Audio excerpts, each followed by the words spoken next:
Some people go travelling and never come back. A friend of mine had just finished visiting Angkor Wat Temple, and I met him on a holiday in Thailand, and he said, "You have to see Angkor Wat. It's absolutely amazing. You'll never see anything like it." At that point, I didn't even really know what Cambodia was, and I fell in love with the country. And I'm still here now, 7 years down the line. I was looking for a little bit of adventure. I came looking for a little bit of danger. I seem to have found it in Cambodia. This latest rally raid has basically been the culmination of 3 years' work, setting up something that has never been done in this country before, and myself and Ben have got no background in setting up motorcycle off-road events. This year's rally raid travels from Siem Reap to the unexplored areas of Pre Khan and Pre Vihir Temple. It's certainly very remote, unexplored by any sorts of tourism apart from ourselves.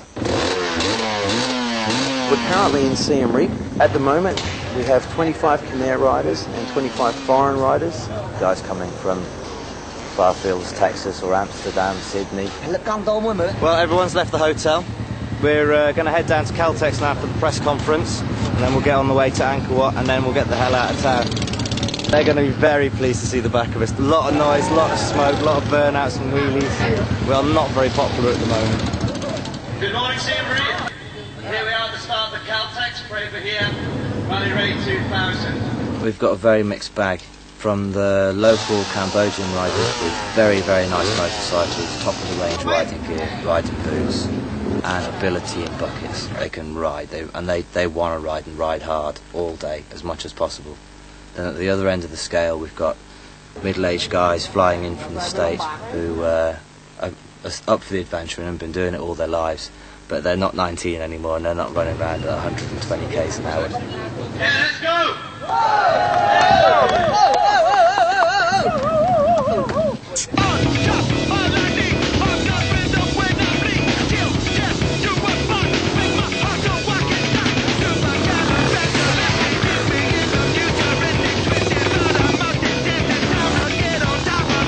Jumped on the bikes and the pickup trucks, went down to the temples. Ripped up the lawns outside the temples. Angkor Wat probably wasn't in the best of taste, but it was good fun. But it would be a little bit like going to Canterbury Cathedral and pulling wheelies up on the front of the tea lawn in front of Canterbury. So not in the best of taste potentially. Let the adrenaline cool down slightly, and then we jumped on the road from Siem Reap to Kampong Thom. On the surface, these guys seem like bad lads. Keep watching. The highway coming from Siem Reap down to Kampong Thom, like years gone past, I remember sitting in a taxi and you'd find people on the side of the road filling in the potholes, and everybody threw money out the windows because the more potholes that were filled in, the faster you could go and the less chance there was of getting hijacked. The worst part of that highway is the fact that it was built in the 1960s and sections of the tarmac still remain now. It hasn't been maintained in 30 years, and it's full of large potholes. It's tough on the body, it's tough on the bike. The circus comes to town. We go out 40, 50 motorcycles, and the local people think it's absolutely hysterical. It's obvious the Khmers love these guys, because they not only speak their language, but also provide vital medical supplies and business in remote areas.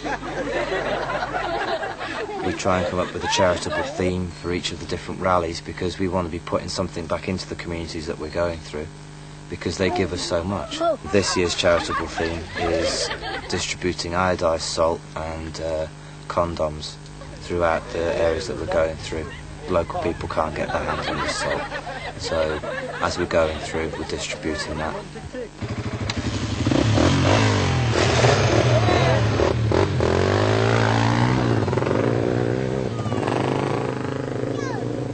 I like day one. Day one was fun.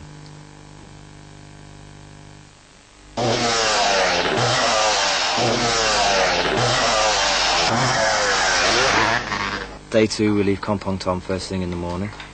90 kilometres out of Kampong Thom on the road north to Zeman Mcreadie, we'll hit a small village called Svai Pak, where we've got a petrol stop. The support truck is dropping off 200 litres of fuel in order for us to refuel. Then we're heading off the main Logan Highway onto the road to Praia Khan, which is the original Angkorian route, runs directly east to west. From there, the road gets a lot more difficult. It's deep sand and jungle, rainforest. Difficult on a motorcycle. The sand is hard going. The road is a succession of ox cart tracks that link their way through the jungle and various areas of rice production. The next 56 kilometres will probably take us 3.5 to 4 hours without stoppages, without breakdowns, without getting lost in the jungle. It'll take at least 3.5 hours, which will then lead us up to the Praia Khan temple, where we'll be staying the night.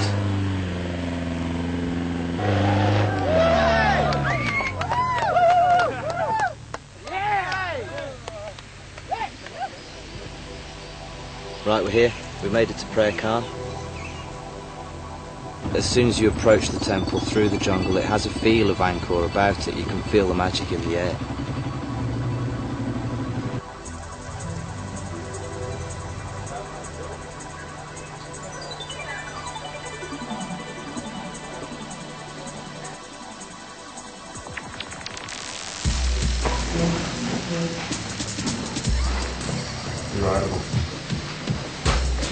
We chose Praia Khan because of its remote location, the fact that it is the third biggest temple in the country and it's still completely untouched. 1,000 years it's been in the jungle.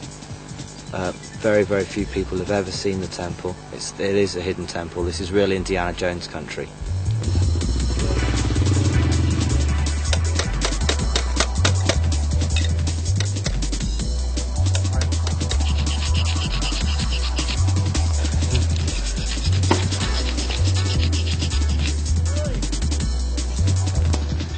Yeah, it certainly was a tough road. Looks like it took out about 3 or 4 motorcycles, and mine was one of them, unfortunately. But at least here there's a bit of shelter to work on the bikes and everything. A bit of bush mechanics and a packet of cornflakes. Really a packet of cornflakes. They do come in handy sometimes. You might be ready to go again. I can't say the same for the other bikes, but... We arrived here a little bit earlier in the day. And since then there's been a few people who've just gone off and wandered around, looking at the temples, getting a few photos in, watching sunset.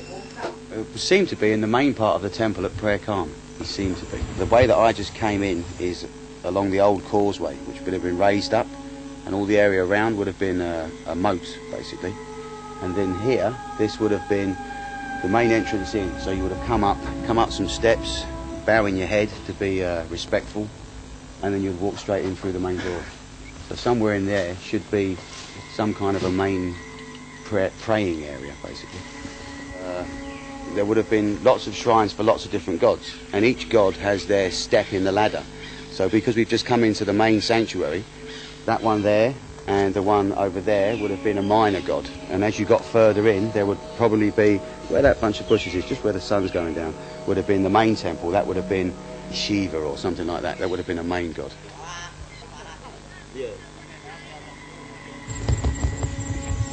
These temples were used as ammo stores and, fortresses and stuff. So they mined everything. So you don't stand on the dirt. Well, there are a few landmines around here, apparently. So we've been told they've demined the immediate area where we are at the moment, but obviously further into the bush is yet to be cleared. If you step on the landmine, the last thing you'll hear is the click as it activates as you take your foot off it. To the local people, it is a great danger. They go out collecting firewood, they lose a limb. And the bike just goes and sinks. A bunch of other people. So that was like...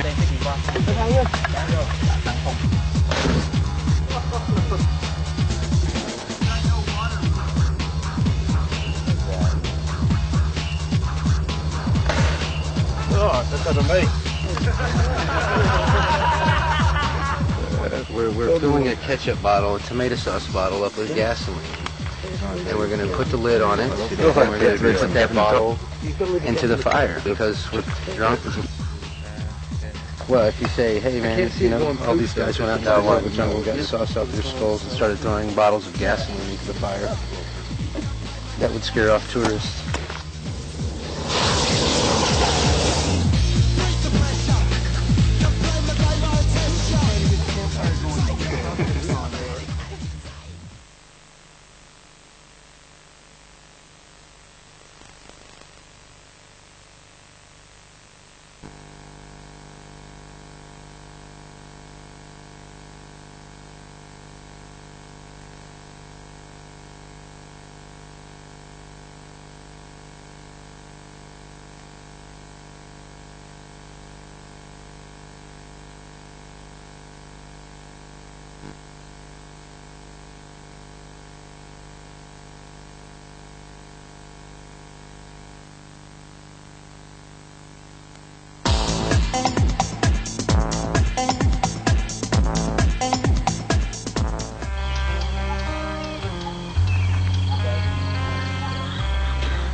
Cleaning up, always a good idea.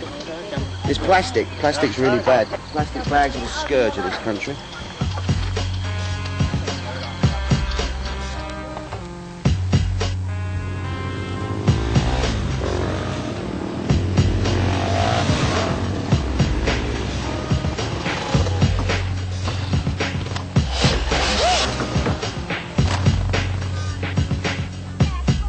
Not much happens in a small village like this, month in, month out, so you know, this will be the big event for the month. I'm sure they'll be talking about it for a few days to come.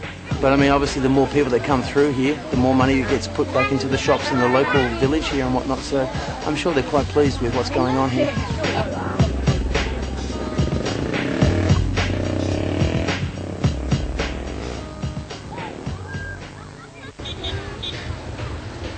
For people who've been on our tours before or rallies before, they know what to expect, and that's to expect the unexpected. We're here in the provincial town of Skun, which is famous for its tarantulas.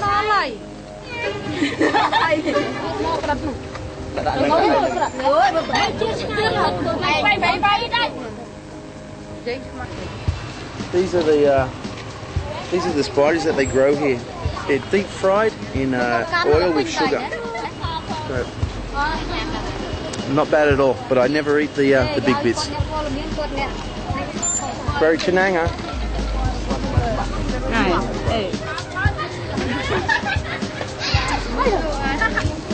Tastes really good. A little bit sweet because I think it's the MSG and the sugar in the boiled oil. So really, not too bad at all.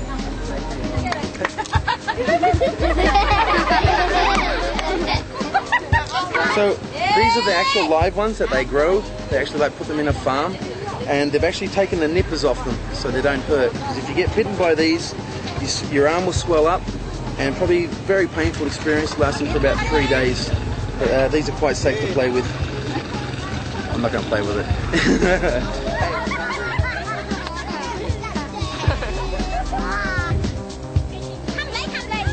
It's not bad. Not bad at all.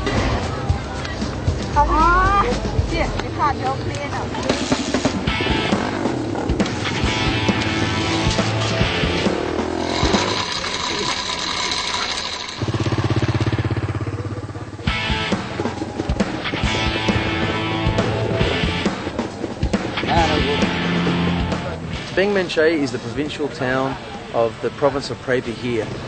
It's a very small town. There's 2 main roads in town, road number 1, road number 2. When I first came here looking for guest houses, I stumbled across an NGO. My name's Bud Gibbons. I work with Vietnam Veterans of America Foundation. We basically work with disabled people. In Cambodia alone, there are approximately 35 to 40,000 estimated amputees. Most of these people have lost their legs to landmines. They estimated when I got here in '94 that there were enough landmines for every man, woman, and child in Cambodia, 10 million. We have provided limbs like this to around 400 amputee people. We hit upon the idea of growing silkworms, producing good quality silk, and training people in the process of raising silkworms, working with silk, and weaving silk scarves and silk sarongs. When we started, I started with 5 women amputee women. So from that 4 years ago, we now have 82 people, probably 65 or 68 of them, maybe 70, are disabled, either with amputee, arm amputee, polio. We have 3 blind people in the project. The project really is just mind-blowing. What he's achieved, what he's completed, from not just addressing their income problems, but certainly also schooling, housing. If we can sell 2,000 sarongs and 4,000 scarves in 1 year, we can produce them, we can support this project and find a way for it to grow and employ more people. It's about jobs. That's what this is about. Ben especially has felt it on this trip. The old saying, how do you take the fun out of a party? And has to organise it. I don't think we're going to see a profit, even though we have had a large backing from our main sponsors this year. But we didn't make a profit last year. We didn't make a profit the year before that. Totally successful. 100% because no one got killed. We might have broken a couple of bones, but apart from that, I think everyone's had a really, really good time. If you can deal with the hardships of living here, if you can ride the roller coaster long enough without throwing you off, and keep smiling, keep enjoying it, this is the country of opportunity now, for Westerners and Khmers alike. The things we've done here have been wild and interesting, and the opportunities have been given to me on a plate. The thing is, it is a mentally tiring place to live. The Grim Reaper is only ever 1 step behind you here, whereas in the West he's 2 steps and he's slightly hidden in the shadows. Here you see death close up and personal. I've seen a lot of people die over the past 7 years, which you wouldn't see back home. Cambodia has given me everything I ever wanted and taken away everything I've ever loved, which I suppose is a fair trade. Here's till next year's rally, and let's hope it's more extreme than this year's. Yeah, man. Whatever you think of these guys, let us know. Dusted. Just remember, life is never black or white.